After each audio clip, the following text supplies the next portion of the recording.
Splyce entered the year regarded as the top squad in Europe. After their second place finish at the Call of Duty Championship last year, the skies seemed to be the limit for this team. However, to everyone's surprise, roster changes were made ahead of Infinite Warfare. Joe and Rated were replaced by all-time greats Jerd and Mad Cat in hopes of elevating the team into a squad that could consistently beat the top North American juggernauts.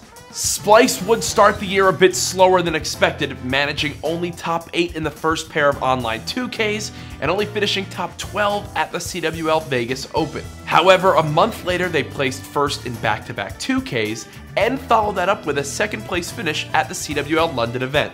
Their LAN performances continued to improve from there, with a top 8 in Atlanta and a top 6 in Paris in back-to-back weeks. Now, despite their strong performances, Josh would decide to leave the team for Epsilon, which was a shocking departure after Paris that kicked off roster mania in EU. He was quickly replaced by a rising star in Zero, who along with his new teammate Bance were widely considered the top EU players in Black Ops 3.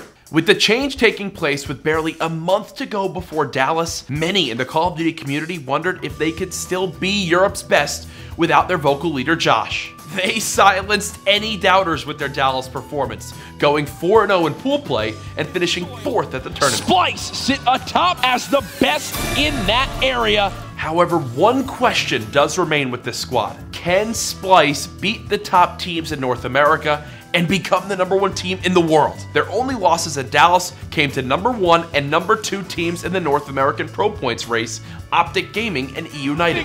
And Optic Gaming now closing the door on Splyce. Uplink carried them at Dallas with a 75% win rate in the game mode. On the other hand, though, they will need to be more consistent in Hardpoint and Search and Destroy, where they only won 50% of their games. Tune in April 21st through the 23rd to see Splyce compete with the world's best in Stage 1 of the Global Pro League.